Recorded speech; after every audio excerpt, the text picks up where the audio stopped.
What is up, everybody?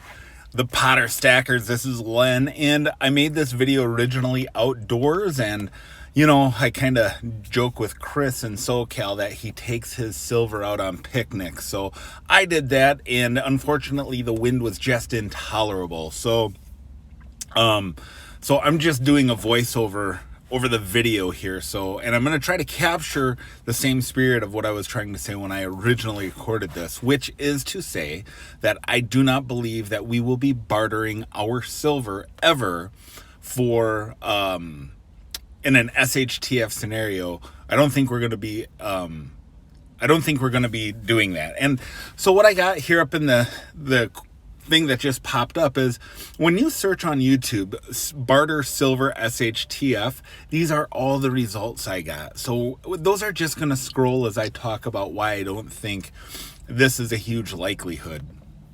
So and these are the toners that I made a couple of videos ago. These are some of the toners I happen to have in my pocket with me. I brought them out in the sunlight, brought them out to have a picnic so that we can get these in natural lighting and really see their color. So hopefully you appreciate those as I talk about why I don't believe silver is going to be used as barter in SHTF. My first point would be that nobody knows what this stuff is. Nobody knows what this stuff is. So it's going to be hard to trade, and we're going to have to spend as much time educating people as to why they should take it, and then trying to, for them to even take a chance on taking it, they're going to probably try to get rid of something of low value in exchange for our silver, which may be of high value, but honestly, what I'm making the case here is that the silver may be of such low value that people don't want it because there's a lack of education about it. And we can say, well, maybe people will learn pretty quickly. You might even point to Venezuela, where people are trading grams of gold, which, by the way, is in a mining town. It's happening in a mining town. So people in a mining town know the value of gold. That's why you can pay salaries in gold. But the thing is that there isn't a lack of education there. And here we would spend so much time educating our neighbors about why they need this stuff, why it's valuable. And again, we might be getting very little for it. So my second point is that silver and gold stacking shouldn't be looked at as a barter item.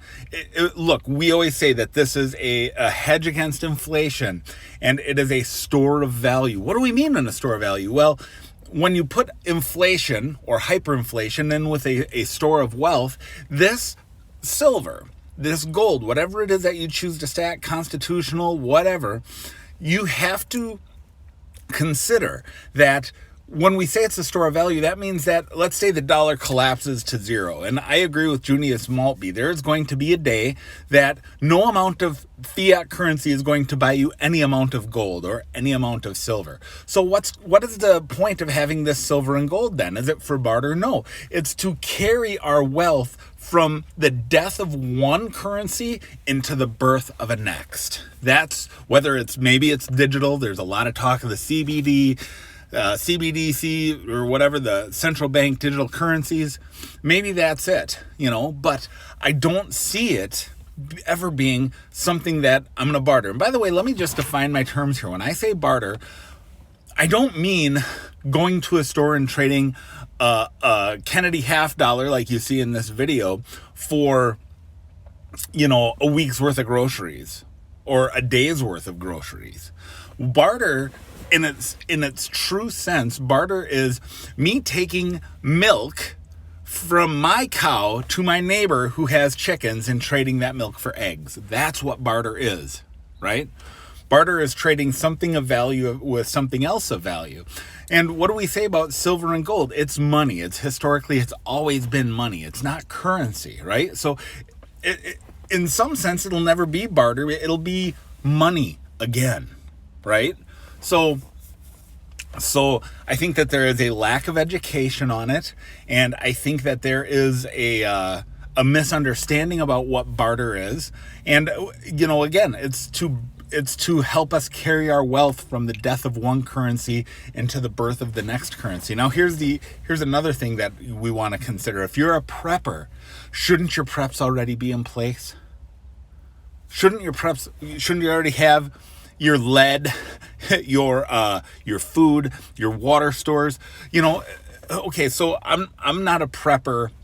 At least I don't prep well enough. I don't have everything in place. But if I was a prepper, in the sense, like when you think of doomsday preppers, like on Netflix or whatever, I would be thinking this. I want to have so much preps that people bring me their silver and bring me their gold so that I can trade, so I can add to my stack. I don't want to be giving off of my stack, because again, my understanding is when all the dust settles and when all the smoke clears, that my silver and my gold are going to be carrying me to the next currency, right? So I want to be adding to it.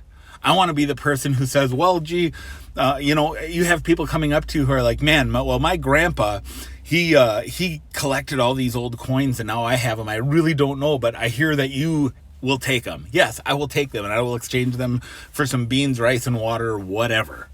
So position yourself that way. If you're thinking barter, try to think of it that way. Get your other preps in place, because if you're prepping, this silver is not going to help anybody eat unless it becomes a monetized currency. Now we say, well, so silver and gold, that's real money. And I agree, but I still can't take my silver to Quick Trip and pay for gas with it, right? And so you probably noticed that I have the silver $50 in this video, right? And people say, well, you want constitutional silver because it's recognizable, right? Well, yeah, it's recognizable as 50 cents to the average person. So no one's going to look at that and say, wow, that's a nice,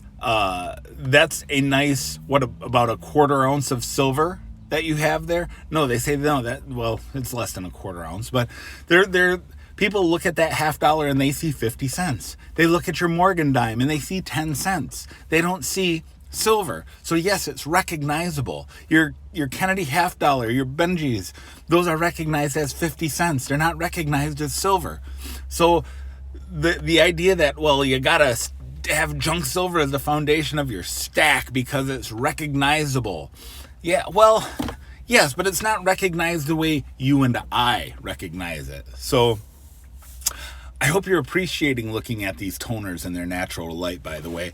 I really regret that I couldn't use the audio from this video. It was just terrible with the wind. And again, I want to just give a shout out to Chris in SoCal, who does these silver picnics. It kind of is what gave me the idea to do this. I like to carry some silver in my pocket, and I have been carrying my toners with me lately. And over my lunchtime, I just decided to throw these on the trunk of my car and share them in a nice high noon sunlight and share the details of the toning, which I think is fantastic. I know not everybody loves toners. I like toners, and this is going to bring me to my final point. Just whenever you're stacking silver, stack what you like, stack what you enjoy, but whatever you do, keep on stacking. I'm out. There's one last thing I wanted to add here, and I can't believe I forgot this point, but think of all the channels on YouTube that people want to remain anonymous. They only show their hands in their videos, or they put a silly bucket over their head because they don't want to be known by their neighbors, the community at large, or anybody that they're stacking silver. Think of the security risk you're exposing yourself to if you're going throughout your community trying to barter and being known as the guy who has silver and gold. Do you really want to expose yourself to that kind of risk? I don't. Security is really important to me. I have a wife and 2 children, and so I don't want to be known as the guy who has something super valuable hidden away somewhere in my house. Same thing with guns and ammo and food stores and things like that. Now, we recognize that we're going to need a community, but again, we just don't want to we don't want to expose ourselves as somebody who has something of value and make ourselves vulnerable. So that's another point as to why I don't think we want to be considering gold and silver items of barter in that SHTF scenario. I think it's highly unlikely. I'm never going to say never, that it's not possible, but leave a comment, tell me what you think, and I will see you on the next one.